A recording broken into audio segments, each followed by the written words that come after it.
Story by heart 2.0। लड़की बड़ी अनजानी है। टाइपिंग कोचिंग सेंटर में अर्जुन का पहला दिन था। वह अपनी सीट पर बैठा हुआ था। टाइपिंग सीखने के लिए नियमावली बुक पढ़ रहा था। तभी उसकी निगाह अपने कैबिन के गेट की तरफ गई।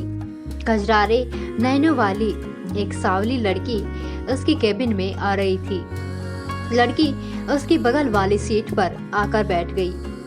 टाइपराइटर को ठीक किया और टाइप करने में मशगूल हो गई। अर्जुन का मन टाइप करने में नहीं लगा। वह किसी भी हालत में लड़की से बात करना चाह रहा था। वह टाइपराइटर पर कागज लगाकर बैठ गया और लड़की को देखने लगा। लड़की की उंगलियां टाइपराइटर के कीबोर्ड पर ऐसे पड़ रही थी जैसे हारमोनियम बजा रही हो। क्या देख रहे हो? थोड़ी देर बाद लड़की गुस्से में बोली, आपको टाइप करते हुए देख रहा हूँ। यहाँ क्या करने आए हो? टाइप सीखने। ऐसे सीखोगे? लड़की के स्वर में तल्खी बरकरार थी। मेरा आज पहला दिन है, इसलिए मेरी समझ में कुछ नहीं आ रहा है। आप टाइप कर रही थी तो मैं देखने लगा कि आपकी उंगलियां कैसे पड़ती हैं कीबोर्ड पर।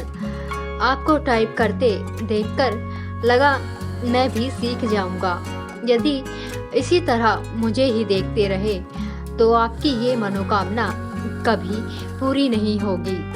लड़की फिर टाइप करने में जुट गई। अर्जुन भी कीबोर्ड देखकर टाइप करने लगा। टाइप करने में उसका मन नहीं लग रहा था। वे बेचैनी सी महसूस कर रहा था। 10 मिनट बाद ही उसने टाइपराइटर का रिबन फंसा दिया। रिबन तो फंसेगा ही जब ध्यान कहीं और होगा। लड़की उसके टाइपराइटर को थोड़ा अपनी ओर खींचकर रिबन ठीक करने लगी। इसी बीच रिबन नीचे गिर गया। वह उसे उठाने के लिए झुकी तो उसके गले से चुन्नी गिर गई। रिबन उठाने के लिए अर्जुन भी झुका था। उसकी निगाह अकस्मात ही लड़की के ओरेजों पर चली गई। वह सकपका गया। लो, ठीक हो गया है, लड़की ने कहा तो उसकी चेतना लौटी। लड़की फिर टाइप करने में लग गई, लेकिन अर्जुन का मन टाइप में नहीं लगा। वह लड़की से बात करने की ताक में ही लगा रहा। मन नहीं लग रहा है।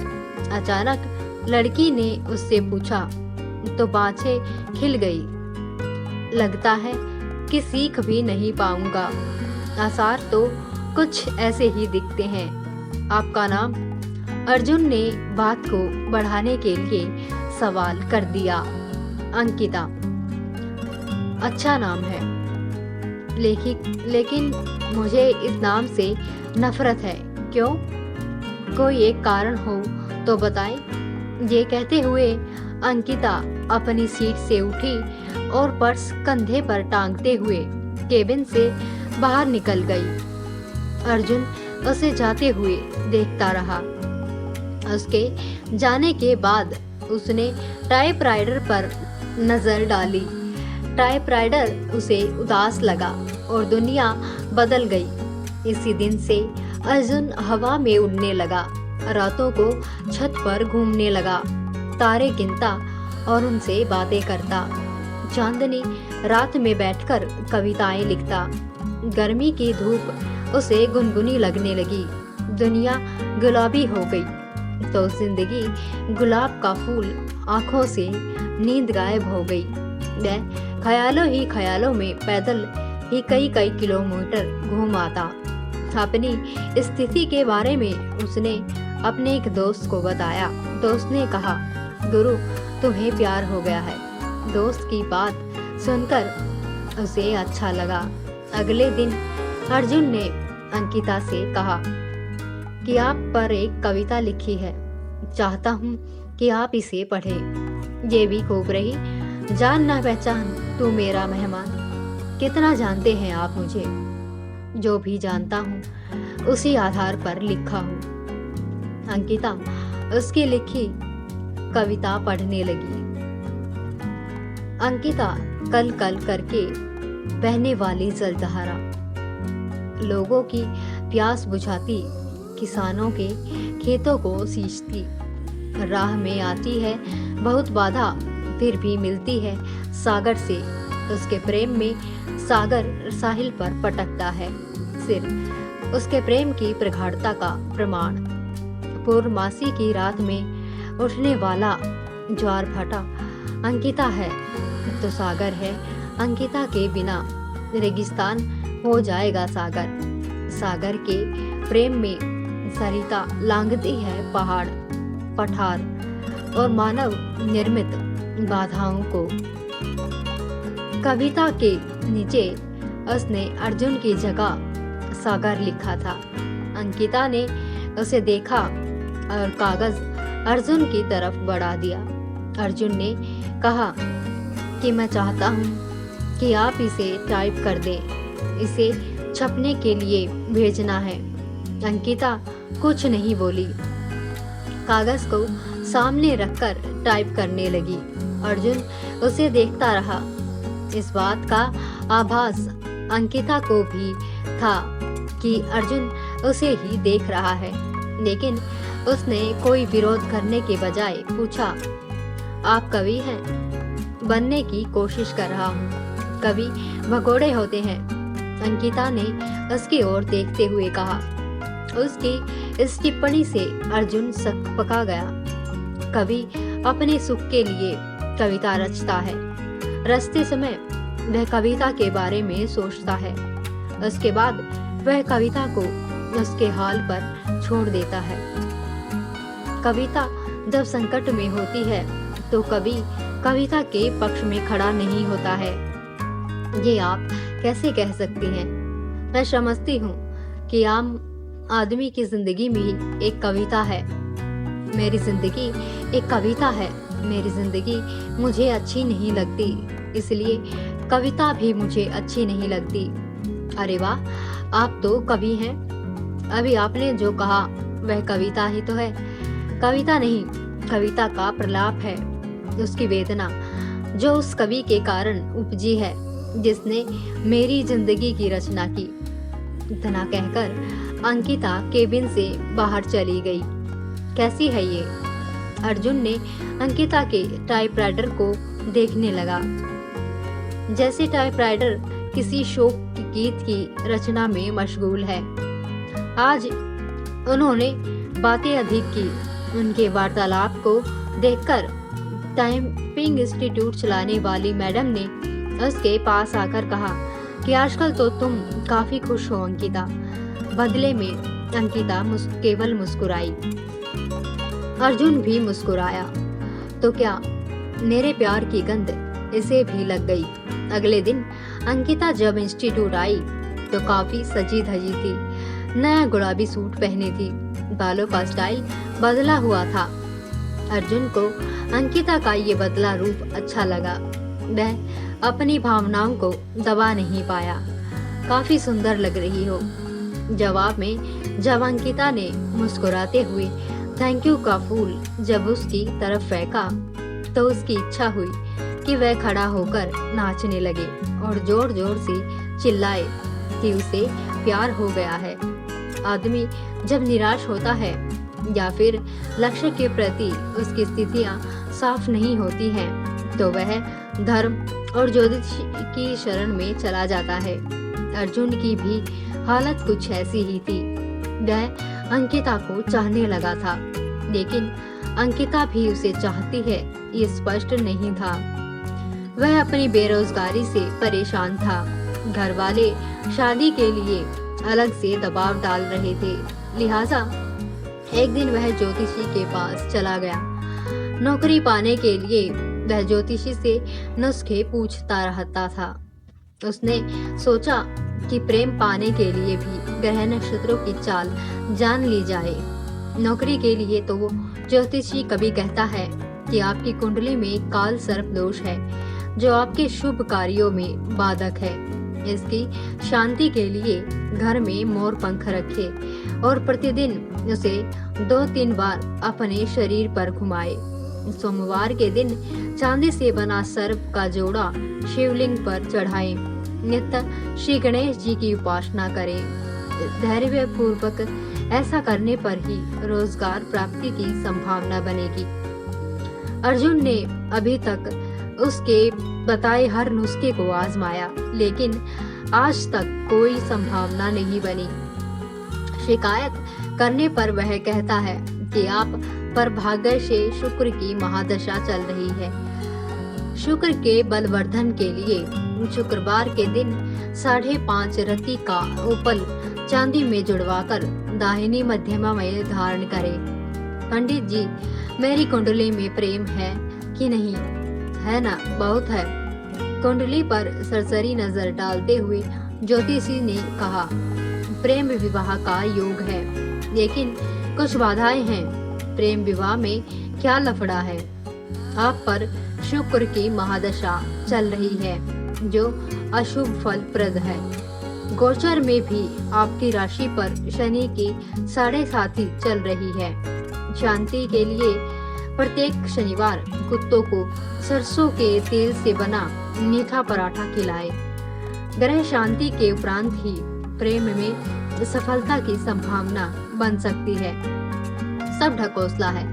इतने दिनों से आप एक नौकरी के लिए मुझसे क्या क्या नहीं करवाते रहे। मिली नौकरी, साला चपरासी भी कोई रखने को तैयार नहीं। बनाया हुआ अर्जुन ज्योतिषी के कमरे से निकल गया। घर पहुंचते ही मम्मी कहने लगी, तुम्हारे पिता ने लड़की पसंद कर ली है। उनके दोस्त की बेटी है, बीए करके नौकरी कर रही है। तो मैं क्या करूं? शादी कर लो। बिना नौकरी मिले ये नहीं हो पाएगा। फिर तो पूरी जिंदगी कुंवारे ही रह जाओगे। बीवी की कमाई खाने से तो कुंवारा रहना ही अच्छा है। कहते हुए अर्जुन अपने कमरे में चला गया। जिंदगी आसान नहीं। एक सप्ताह तक अंकिता टाइपिंग स्कूल नहीं आई। अर्जुन रोज आता रहा और निराश होकर वापस घर जाता रहा। 8वें दिन अंकिता के आते ही वह पूछ बैठा कि एक सप्ताह आई क्यों नहीं? जिंदगी में बहुत दिक्कतें हैं। कहते हुए अंकिता अपनी सीट पर बैठ गई। क्या हो गया? मेरी बहन जो बीए कर रही है, किसी लड़के के साथ चली गई। दोनों बिना शादी के ही एक साथ रह रहे हैं। ऐसा क्यों किया? उसका कहना है कि यदि वह ऐसा न करती तो उसकी शादी ही नहीं हो पाती। मतलब हमारे घर के आर्थिक हालात। इतना कहकर अंकिता चुप हो गई। मुझे नहीं लगता कि आपकी बहन ने गलत किया है। आज की युवा पीढ़ी विद्रोही हो गई है। वह परंपराओं को तोड़कर नई नैतिकता गढ़ रही है। समय के साथ सब ठीक हो जाएगा। पर माँ तो नहीं समझती। हाँ, उनके लिए समझना थोड़ा मुश्किल है, लेकिन आजकल सब चलता है। हमारा समाज बदल रहा है। बिना शादी के एक साथ रहना पश्चिमी परंपरा है, लेकिन अब ऐसा हमारे यहाँ भी होने लगा है। हाँ, बैठकर सपनों के राजकुमार का इंतजार करने से तो बेहतर ही है ना कि जो हाथ थाम ले उसके साथ चल दिया जाए। चाहे दिन ही सही, जिंदगी में बाहर तो आएगी। अर्जुन को लगा कि कह दे कि फिर तुम मेरे साथ क्यों नहीं चलती। हम शादी कर लेते हैं, पर वह कह नहीं पाया। जानते हो, मेरी एक बहन 12वीं में पढ़ रही है। उसका भी एक लड़के से प्रेम प्रसंग चल रहा है। वे दोनों एक दूसरे से शादी करने को तैयार हैं। अगले साल बालिग होते ही शादी कर लेंगे। अर्जुन के मन में आया कि कह दे कि अच्छा ही है, वह अपने आप वर खोज ले तो तुम्हें परेशानी नहीं होगी। वैसे भी 5,000 रुपये की नौकरी में तुम कौन सा राजकुमार उन्हें दे दोगी। अच्छा है कि वह अपने अपने प्रेमियों के साथ भाग जाए। बातों बातों में एक दिन अंकिता ने उसे बताया था कि उसके पिता की मौत हो चुकी है और वह 3 बहन है। उसका कोई भाई भी नहीं है। बहनों में वही सबसे बड़ी है। वह एक ऑफिस में काम करती है और उसे 5,000 रुपये मासिक वेतन मिलता है। दूसरी जगह काम पाने के लिए टाइपिंग सीख रही है। अर्जुन को अपने एक दोस्त के साथ घटी ऐसी ही घटना की याद आ गई। उसके दोस्त की एक बहन अपनी बड़ी बहन के अधेड़ से ब्याह देने के बाद प्रेमी के साथ भाग गई। इसके बाद उसका दोस्त गुस्से में उबल रहा था। तब अर्जुन ने कहा था कि शांत रहो यार, वे दोनों जहाँ हो कुशल से रहे। उसने जो किया अच्छा ही किया। तुम कौन सा उसे राजकुमार से ब्याह देते? आखिरकार जिंदगी उसकी है, जीना उसे है, इसलिए निर्णय भी उसे ही लेना चाहिए। दोस्त के बड़े भाई ने भी अर्जुन की बात का समर्थन किया था, लेकिन थोड़ा दार्शनिक अंदाज में कहा था कि होनी को यही मंजूर था। मैं भी सोचती हूँ कि एक बहन ने जो किया ठीक है, दूसरी जो करेगी वह भी अच्छा ही है। जीवन यदि संघर्ष है तो करो। प्रेमी से पति बना व्यक्ति भी धोखा दे सकता है। जीवन नरक बन सकता है और माता पिता का खोजा राजकुमार भी यही करता है। लेकिन माँ नहीं मानती, सोचती बहुत है और तबीयत खराब कर लेती है। पुराने जमाने की है ना। हद हो तो ये हो गई है कि वह मुझसे कहने लगी है कि तू भी किसी के साथ भाग जा। मैं उन्हें इस हाल में छोड़कर किसके साथ? रो पड़ी अंकिता।